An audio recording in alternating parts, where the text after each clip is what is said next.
Hello बच्चों, आज कक्षा 10वीं में प्री बोर्ड परीक्षा जो अभी चल रही है उसमें सामाजिक विज्ञान के पेपर को सॉल्व करेंगे। आइए इसमें पहला क्वेश्चन सॉल्व करते हैं। इसमें जो पहला क्वेश्चन है उसमें दिया गया है हमें सही विकल्प चुनकर लिखिए। तो इसमें इसके फर्स्ट नंबर में हमें दिया गया है निम्नलिखित में से ज्वरीय ऊर्जा किस प्रकार का संसाधन है। तो यह एक मानवकृत संसाधन है नहीं है, उसमें नहीं पूछा है तो इसका आंसर हो जाएगा मानवकृत। बाकी जो अन्य ऑप्शन लिखे हैं वो क्या है, एक संसाधन है। इसके बाद नेक्स्ट क्वेश्चन है सेकंड, इसमें पूछा गया है पंजाब में भूमि निम्नीकरण का प्रमुख कारण क्या है। तो मुख्य कारण क्या है इसमें, इसका आंसर हो जाएगा अधिक सिंचाई। नेक्स्ट क्वेश्चन कह रहा है राष्ट्रवाद को चित्रों के माध्यम से दर्शाने वाला फ्रांसीसी कलाकार है। ठीक है, तो इसका आंसर हो जाएगा इसका आंसर हो जाएगा फ्रेडरिक सारियू। इसके बाद नेक्स्ट क्वेश्चन कह रहा है इनमें से लोकमत के मार्ग में बाधा है। तो क्या है, लोकमत के मार्ग में बाधा है, इसका आंसर हो जाएगा जातिवाद। नेक्स्ट क्वेश्चन में कहा गया है हमसे घरेलू बाजार में बहुराष्ट्रीय कंपनियों का प्रवेश किसके लिए हानिकारक साबित हो सकता है। तो इसका आंसर हो जाएगा सभी घरेलू उत्पादक के लिए। इसके बाद नेक्स्ट क्वेश्चन है हमारा सेकंड, इसमें कहा रिक्त स्थानों की पूर्ति कीजिए। तो इसमें हमें सबसे फर्स्ट क्वेश्चन सॉल्व करना है जिसमें कहा गया है भारत में सघन वन क्षेत्र खालिस्तान % होता है। तो 24.56% होता है। नेक्स्ट क्वेश्चन में है जिला मार्ग की सड़कों का निर्माण व रखरखाव खालिस्तान द्वारा किया जाता है। तो PWD यानी लोक निर्माण विभाग के द्वारा किया जाता है। नेक्स्ट क्वेश्चन है 3 नंबर का पूर्ण स्वतंत्रता का प्रस्ताव। पूर्ण स्वतंत्रता का प्रस्ताव कब पारित हुआ था, 15 अगस्त सन 1947 को, जिस दिन हमें आज़ादी प्राप्त हुई थी। पूर्ण स्वतंत्रता का प्रस्ताव तभी पारित हुआ था। नेक्स्ट क्वेश्चन में है 4 नंबर में कहा गया है आपका छपाई के लिए कंपोज करने वाला खालिस्तान कहलाता है। तो इसका आंसर हो जाएगा आपका क्या, कंपोजिंग स्टिक। भारत की वर्तमान पंचायती राज व्यवस्था 73वां संवैधानिक संशोधन पर आधारित है। 6 नंबर में खालिस्तान में पूछा गया है 2011 की जनगणना अनुसार महिला जो साक्षरता दर है वो कितनी है, 64.6 यानी 64.6% है। ISI खालिस्तान का सुरक्षा चिन्ह है, तो हॉलमार्क का सुरक्षा चिन्ह है। नेक्स्ट क्वेश्चन है क्वेश्चन नंबर 3 जिसमें हमसे पूछा गया है निम्नलिखित की सही जोड़ी बनाइए। तो इसमें 2 वर्ग हैं, का वर्ग और खा वर्ग। तो का वर्ग में हमें जो क्वेश्चन दिए गए हैं उसका मिलान करना है हमें खा वर्ग से। तो स्टेपलर, इसका आंसर क्या हो जाएगा, चुन्नटों से कपड़े समेटने वाला फुलर। तो फुलर इसका आंसर हो जाएगा क्या, बोलीविया। सिंघली समुदाय का आंसर श्रीलंका। फेडरोक संगठन क्या हो जाएगा, ऊन को छांटने वाला संगठन। 5वें का आंसर हो जाएगा अलोकतांत्रिक देश जो है वो चीन है। सूती वस्त्र उद्योग का जो केंद्र है वो अहमदाबाद है। ठीक है, इसके बाद एक शब्द में उत्तर है, इसको पढ़ते हैं। क्वेश्चन नंबर 4 है निम्नलिखित प्रश्नों के उत्तर एक शब्द या एक वाक्य में लिखना है। तो पहला जो क्वेश्चन है इसमें आपसे पूछा गया है कि मरुस्थलीय मृदा का रंग कैसा होता है। तो धूसर रंग वाली जो भूरी लाल ईंट वाली जो मृदा होती है वैसा होता है। सेकंड में है सिंहों का प्राकृतिक आवास स्थल कहाँ है। तो गिर नेशनल पार्क है, जो गिर राष्ट्रीय उद्यान है उसमें सिंहों का जो प्राकृतिक आवास है वो माना गया है। जाइवेराइन क्या है, तो एक जर्मन शुल्क है। ठीक है, इसका आंसर हो जाएगा एक जर्मन शुल्क है। इसके बाद नेक्स्ट क्वेश्चन है कॉर्न ला क्या था। तो इसका आंसर हो जाएगा सरकार ने बड़े भूस्वामियों के दबाव में जो ला है, मतलब जो कॉर्न नियम था, एक नया नियम निकला था। सरकार ने बड़े भूस्वामियों के दबाव में कानून पास करके मक्के की आयात पर रोक लगा दी थी। जिस कानून की सहायता से मक्के पर आयात पर रोक लगाई थी उसे ही कॉर्न मतलब होता है क्या, मक्का।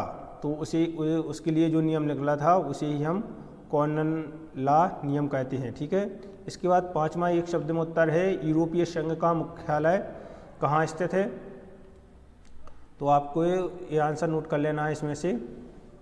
ठीक, आपके लिए ये अलग से बनाई हुई PDF है, तो यूरोपीय संघ का जो मुख्यालय है वो है ब्रसेल्स में। शपथ पत्र का क्या आशय है, तो आप इसको यहाँ से नोट कर सकते हैं। शपथ पत्र का आशय, शपथ पत्र या हलफनामा, एफिडेविट बोलते हैं जो कि इंग्लिश में से, किसी व्यक्ति द्वारा लिखित रूप से स्वेच्छा से ली गई यह एक तथ्यात्मक घोषणा होती है जो कि तहसीलों में बनाई जाती है। एफिडेविट घोषणा किसी ऐसे व्यक्ति के समक्ष ली जाती है जो विधि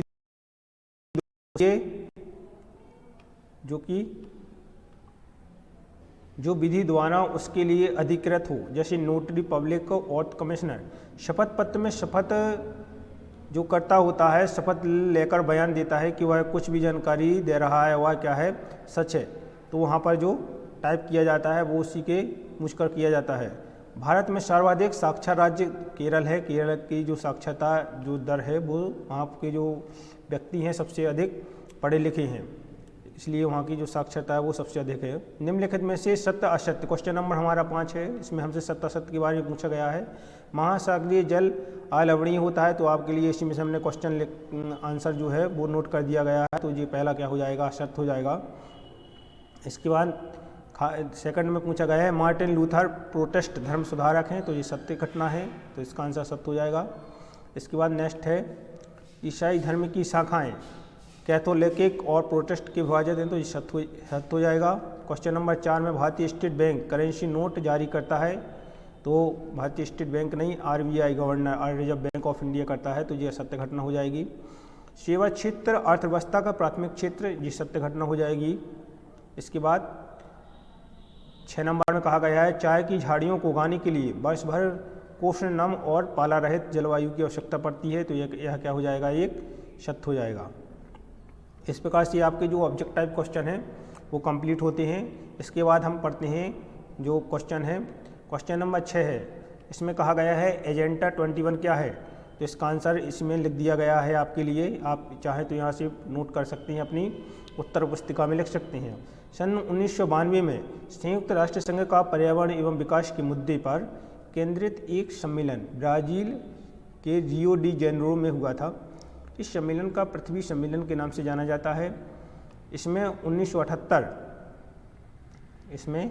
1978 देश के प्रतिनिधियों, हजारों स्वयंसेवी संगठनों और अनेक बहुराष्ट्रीय निगमों ने क्या किया था, भाग लिया था।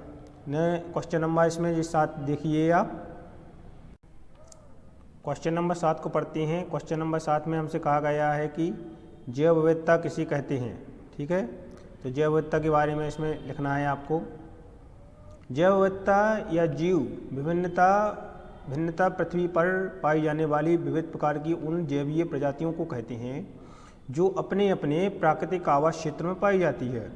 इसमें पेड़ पौधे, सूक्ष्म जीव, पशु पक्षी आदि सभी प्राणी सम्मिलित है, ठीक। तो ये क्वेश्चन नंबर 7 का आंसर हो जाएगा। क्वेश्चन नंबर 8 को पढ़ते हैं। क्वेश्चन नंबर 8 में हमसे कहा गया है जूट को सुनहरा रेशा क्यों कहते हैं, तो जो जूट होता है उसको हम सुनहरा रेशा क्यों कहते हैं, इसका आंसर हो जाएगा उसके चमकीले सुनहरे रंग के कारण उसे सुनहरा रेशा कहा जाता है। जूट का उपयोग जो होता है वो जूट की रस्सी और थैले बनाने में क्या होता है, किया जाता है, ठीक है। नेक्स्ट क्वेश्चन है क्वेश्चन नंबर 9, जिसमें कहा गया औद्योगिक क्रांति का क्या आशय है, तो इसके बारे में हम पढ़ेंगे। इसका आंसर यहाँ पर हो जाएगा आपका औद्योगिक क्रांति का अर्थ है, औद्योगिक क्रांति का साधारण अर्थ क्या है, हाथों द्वारा बनाई गई वस्तुओं के स्थान पर आधुनिक मशीनों द्वारा व्यापक स्तर पर निर्माण प्रक्रिया का औद्योगिक क्रांति कहा जाता है। औद्योगिक का प्रारंभ 18वीं शताब्दी में कहाँ से, इंग्लैंड से हुआ था, तो आप इसको यहाँ से नोट कर सकते हैं। नेक्स्ट क्वेश्चन है पंचांग किसे कहते हैं। पंचांग का शाब्दिक अर्थ होता है पंच प्लस अंग, यानी 5 अंग यानी पंचांग, यानी हिंदू काल गणना की रीति से निर्मित पारंपरिक कैलेंडर कालदर्शक को कहते हैं।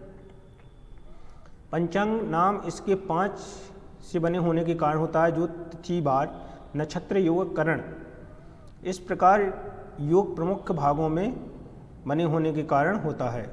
नेक्स्ट क्वेश्चन है क्वेश्चन नंबर 11, इसमें है अस्तेय शक्ति आंदोलन क्या था। 1966 में अस्तेय शक्ति आंदोलन का उदय हुआ, जो कि मोटे तौर पर 1966 से 1975 तक चला। इसमें नागरिक अधिकार आंदोलनों के उद्देश्यों को बनाया गया है और नस्लीय गौरव, आर्थिक और राजनीतिक आत्मनिर्भरता और गौरे अमेरिकियों द्वारा उत्पीड़न से मुक्त को शामिल किया गया है। नेक्स्ट क्वेश्चन है 12 नंबर का, लोकतंत्र की विशेषताओं को लिखिए। इसका आंसर हो जाएगा आपका, लोकतंत्र में जनता द्वारा चुने गए प्रतिनिधि कानून बनाते हैं और सरकार की नीतियां बनाते हैं। सेकंड में कहा गया है कि प्रतिनिधियों का चुनाव करने के लिए चुनाव होते हैं। नेक्स्ट क्वेश्चन है आपका 13 नंबर का, वस्तु विनिमय प्रणाली से क्या आशा है। तो वस्तु विनिमय प्रणाली से क्या आशा है, जब किसी एक वस्तु या सेवा के बदले दूसरी वस्तु या सेवा का लेन देन होता है तो इसे हम वस्तु विनिमय कहते हैं। यानी वस्तु का लेन देन करना ही वस्तु विनिमय कहते हैं। जैसे एक गाय लेकर 10 बकरियां देना, यानी कुछ वस्तुएं देकर के दूसरी वस्तु को खरीद लेना ही विनिमय प्रणाली है। 14 नंबर का क्वेश्चन कह रहा है, विदेशी व्यापार को परिभाषित कीजिए। इसका आंसर हो जाएगा आपका कि विदेशी व्यापार का अर्थ है उस व्यापार जिसके अंतर्गत 2 या 2 से अधिक देशों के बीच वस्तुओं और सेवाओं का विनिमय किया जाता है। दूसरे देशों से वस्तुएं खरीदना आयात कहलाता है और बेचना क्या कहलाता है, निर्यात कहलाता है। जैसे क्रय विक्रय होता है वैसे ही आयात निर्यात होता है। क्वेश्चन नंबर 15, उपभोक्ता जागरूकता से क्या अभिप्राय है। उपभोक्ता जागरूकता का आंसर हो जाएगा आपका, उपभोक्ता जागरूकता से आशय उपभोक्ता को अपने अधिकारों एवं कर्तव्यों के प्रति जागरूक करने से है। उत्पादन एवं विक्रेता उपभोक्ताओं को कई प्रकार के शोषण करते हैं, जैसे कम तौलना, अधिक कीमत देना, तो ये उपभोक्ता कहलाता है, उपभोक्ता जागरूकता। इसके बाद नेक्स्ट क्वेश्चन है 16 नंबर, जिसमें कहा गया है कि खनिजों के संरक्षण की आवश्यकता क्यों होती है। अथवा में क्वेश्चन दिया गया है, धात्विक और अधात्विक खनिजों में अंतर स्पष्ट कीजिए। तो आपको जी क्वेश्चन लिख लेना है यहाँ से, ठीक। इसके बाद नेक्स्ट क्वेश्चन है इसमें 17 नंबर, जिसमें कहा गया है औद्योगिक अवस्थिति को प्रभावित करने के लिए 3 मानवीय कारक लिखना है आपको। 3 अंक में क्वेश्चन है। अथवा में है राष्ट्रीय अर्थव्यवस्था में उद्योगों का योगदान लिखिए। राष्ट्रीय अर्थव्यवस्था में विनिमय योग का जी आंसर आपको यहाँ मिल जाएगा। इसका आंसर हो जाएगा सकल घरेलू उत्पाद, जैसे जीडीपी कहते हैं, में उद्योग का कुल शेयर 27% है। इनमें से 10% खनन, बिजली और गैस से आता है, से 17% विनिर्माण से आता है। लेकिन पिछले 2 दशकों से सकल घरेलू उत्पाद में विनिर्माण का यह शेयर स्थिर रहा है।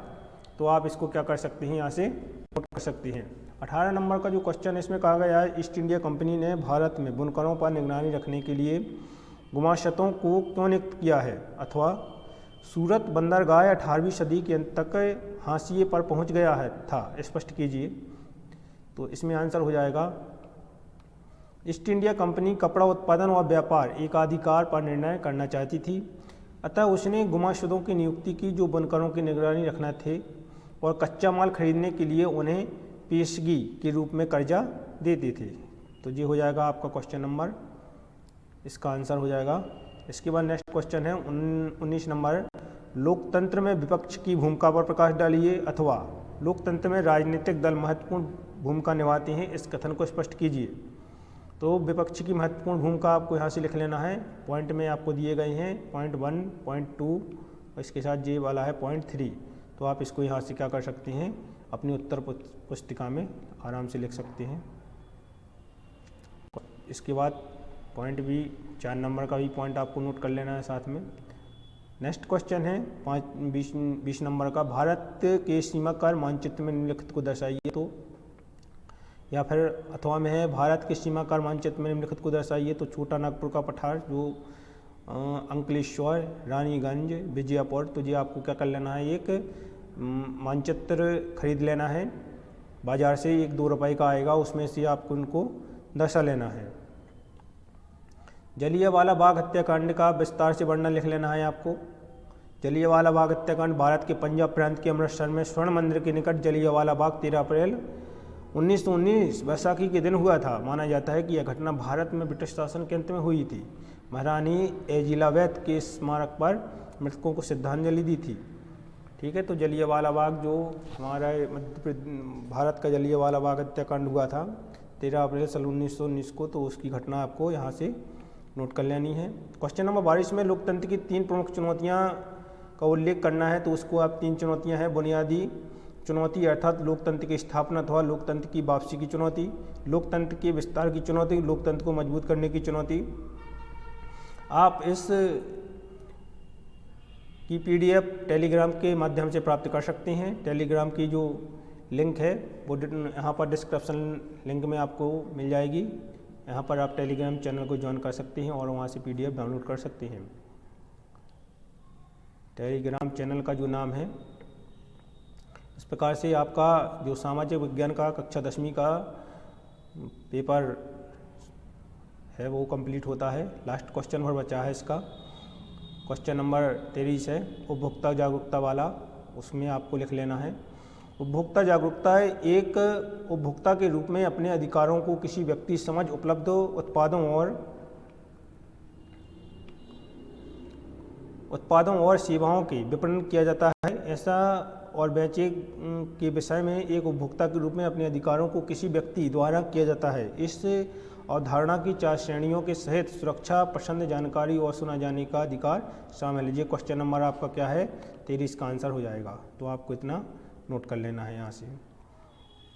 इसके साथ ही आपका जो पेपर है सामाजिक विज्ञान कक्षा 10वीं प्री बोर्ड परीक्षा का, वो सॉल्यूशन समाप्त होता है। आप टेलीग्राम चैनल पर जाकर के bright future public school Chhatarpur को सर्च करें और टेलीग्राम चैनल को ज्वाइन करके इसकी PDF प्राप्त कर सकते हैं। धन्यवाद।